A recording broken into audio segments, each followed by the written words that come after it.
Ang pag-aaral po natin tonight is about relational discipleship. So ito rin po yung tema ng ating series for this month of May.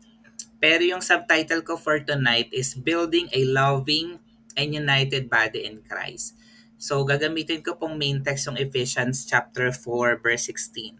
Sabi po dito ng salita ng Diyos sa New Living Translation, He makes the whole body fit together perfectly as each part does its own special work. It helps the other parts grow so that the whole body is healthy and growing and full of love. Sa Tagalog, sa pamamagitan niya, syempre referring to our Lord and Savior Jesus Christ, ang buong katawan ay pinag-uugnay-ugnay ng mga kasukasuan na mula rin sa Kanya. At kung maayos na gumaganap ng tungkulin ang bawat bahagi, syempre tayo po yun as believers, as church, lumalaki ang katawan at pinapatatag nito ang sarili sa pamamagitan ng pag-ibig. So dito po ikot yung pag-aaralan po natin tonight. And then later, meron lang po akong 3 points na gustong emphasize regarding the Bible verse that we have read. Always remember, church, that the Christian faith is not meant to be lived in isolation. It thrives in relationships. Kaya nga napakahalaga ng mga fellowship, mga prayer meeting, katulad na ginagawa po natin tonight, Bible study, kasi nga pinapakita dito na we need one another, 'di ba? So the Lord calls us for relationships. So mahalaga yung quiet time, mahalaga po 'yan yung prayer time na meron kang time with God, pero mahalaga din naman na meron tayong relationship with co-believers in Christ. So nire-remind po tayo ng verse of our interdependence as members of the body of Christ. Ang bawat isa po sa atin merong unique role that contributes to the growth and health of the church. Pero dapat po yan always rooted in love and guided by Christ. Diba? Kaya nga may iba-ibang ministry yung church. Bukas merong gawain yung children. So meron din gawain yung youth, yung young professional, meron din ang men's, meron din yung women's, meron din yung worship team. Diba po? So relational discipleship is about nurturing this connection so that we could glorify God and strengthen His kingdom. Yung binasa po natin na verse, ito po ay sa Book of Ephesians na sinulat ni Apostle Paul during his imprisonment in Rome. It is a letter filled with encouragement and teachings for the early church in Ephesus. So, ang focus po ng passage na binasa po natin is basically unity in the body of Christ that emphasize yung diversity, pagkakaiba-iba ng gifts and even responsibilities among believers, 'di ba? So tayo as believers, as ministers, as workers, iba-iba yung ginagampanan po natin at lahat po ng role na ginagampanan po natin ay mahalaga. So dito sa verse na to, ina-urge lang ni Paul yung simbahan to build each other up, ensuring that the church would grow in love and maturity under the leadership of Jesus Christ. So, tatlong bagay ang gusto ko pong i-remind sa atin.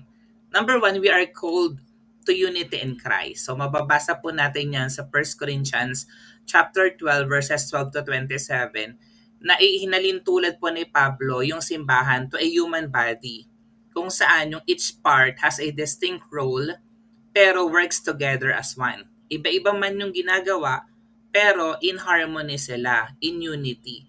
So yung unity na iyon, it reflects how discipleship is not about individual success, but collective growth in Christ. Diba ganon? Hindi naman siya isang tao lang yung natataas or isang tao lang yung bida, kundi ito po ay pagtutulong-tulungan ng bawat isa sa church. Sa relational discipleship, so we will focus on what unites us. Bakit po tayo united kahit na iba-iba tayo ng attitude, ng character, because of our faith in Jesus Christ. And use our unique talent so that we could serve one another. Kung ano yung binigay sa atin na regalo ng Lord, syempre yun yung gagamitin natin as well to serve others. Kaya nga sabi dito, iisang katawan, ngunit maraming bahagi. Sabi ng verse, si Kristo ay tulad ng isang katawan na may maraming bahagi. Kahit na binubuo ng iba't ibang bahagi, ito ay nananatiling iisang katawan.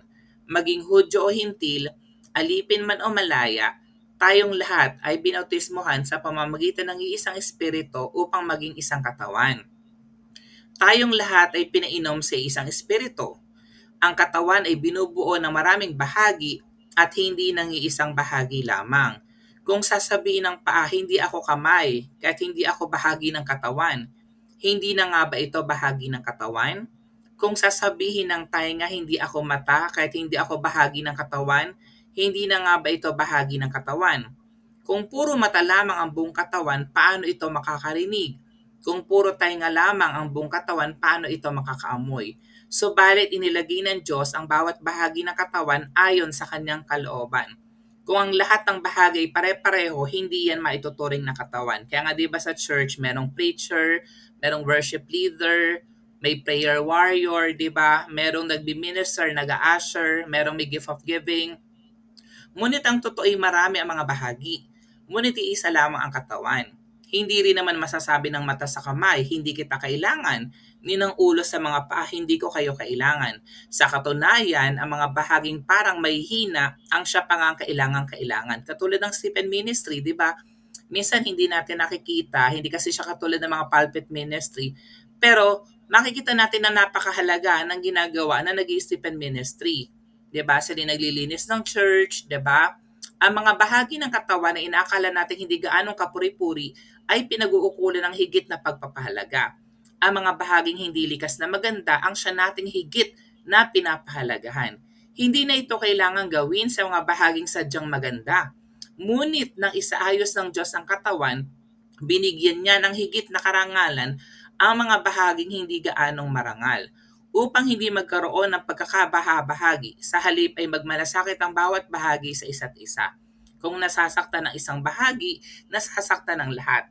Kung pinaparangalan ng isang bahagi, nagagalak ang lahat. Kayo ngang lahat ang iisang katawan ni Kristo at bawat isa sa inyo ay bahagi nito. Ayan, so ina-emphasize talaga yung importance ng bawat isa being part of the body of Christ. Pangalawa, always remember na each part has a special role. Mababasa po natin sa Romans chapter 12 verses 6 to 8. It highlights the diverse gifts of believers from teaching to serving, each meant to edify the church. So wala pong role na masyadong maliit in the kingdom of God.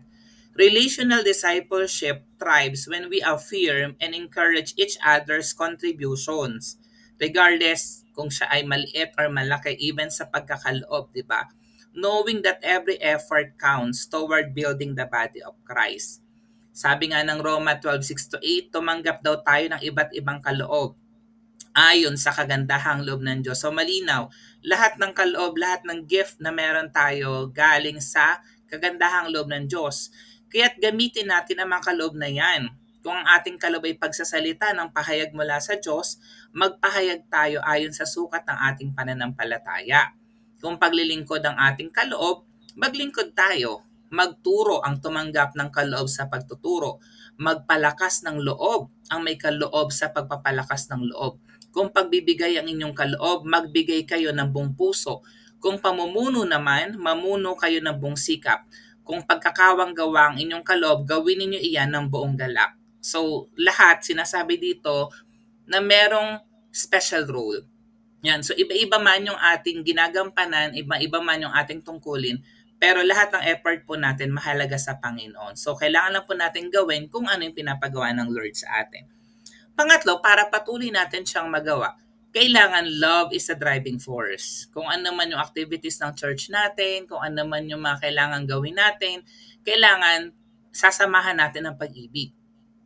Ito pa yung mababasa natin sa John chapter 13 verses 34 to 35 that emphasizes the command of God to love one another as a testament to being His disciples. Para masabing tayo daw ay alagad ng Diyos, kailangan nakikita sa atin yung pagmamahalan sa isa't isa.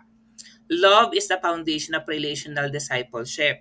It is through the acts of love, katulad ng kindness, being forgiving, being patient, we help others grow in their faith and reflect God's character. Diba? So kailangan tinutulungan natin yung iba na lumago sa kanilang pananampalataya sa Diyos at makita rin sa kanila yung pag-uugali ng Diyos. So ito po yung magsisimula sa atin ng mga workers ng ating Panginoon. Sabi, isang bagong utos ang ibinibigay ko sa inyo ngayon. Magmahalan kayo. Kung paano kayo minahal, kung kayo minahal, sabi ng Lord, gayon din naman magmahalan kayo. Kung kayo may pagmamahal sa isa't isa, makikilala ng lahat na kayo'y mga alagad ko. Kaya nga dapat love is always the driving force. Sa lahat uri ng paglilingkod, sa lahat ng ginagawa natin, dapat may kaakibat na pag-ibig. So again, in our conclusion, relational discipleship is not merely a program. Hindi ito basta programa or activity, kundi ito pa ay lifestyle that reflects the heart of Jesus. So as we work together in unity, embrace our roles, kung ano man yung ating role na binigay ng Lord, and let love guide us, the body of Christ will flourish. Di ba yung goal natin? Becoming healthy, strong, and full of love. Yung pong verse na binasa po natin sa Ephesians 4:16 is a powerful reminder that we are all interconnected. So kung nasasaktan yung isa, nasasaktan din yung isa. Kung masaya yung isa, nakikibahagi sa kasiyahan yung isa. And through discipleship, we bring glory to God. So paano po natin siya ma-apply? So number 1, invest time in meaningful relationships within your faith community. So, mahalaga pala na we also give time, especially sa mga kapwa natin na mananampalataya sa Panginoon. Pangalawa, we also encourage others, lalo na yung mga bago natin na kapatid sa pananampalataya. We have to encourage them in their spiritual journey by recognizing and affirming their gifts. Kung nakita mo na may talento, kung merong regalo ng Diyos na para sa kanila, so in-nurture natin at hayaan natin na magamit sila ng Lord mightily. Pangatlo, this is also important, practice sacrificial love.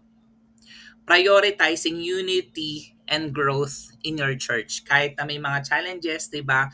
Minsan marami talaga mga problema na i-encounter tayo, katulad nung tayo po kanina ay nagpe-praise report. Pero kapag pinapractice talaga natin yung sacrificial love, inuuna natin yung Lord, then ginagawa natin yung paglilingkod sa Lord na merong pag-ibig. Ayan, so siyempre, nagpa-prosper yung ating ginagawa sa Panginoon at nag-grow tayo hindi lang in numbers, kundi sa quality na inaasahan ng Lord sa bawat isa po sa atin. So, ang challenge po sa atin tonight, step into the calling of relational discipleship. Build others up in love and unity, for in doing so we build the very body of Christ. Panginoon, salamat o Jesus for tonight that you have given us. Salamat Panginoon na tinuruan nyo kami, pinaalalahanan nyo po kami the importance of relational discipleship. Truly, we are part of the body of Christ at naniniwala kami, Lord, na walang maliit na role. Lahat po ng part po namin ay mahalaga sa inyong harapan. Dalangin namin na patuloy na turuan nyo kami, tulungan na maging faithful. Gawin po namin ito na merong unity, merong pag-ibig, merong pananampalataya sa inyo. Salamat, Lord, sa inyo pong papulit pagsamba sa pangalan ni Jesus. Amen.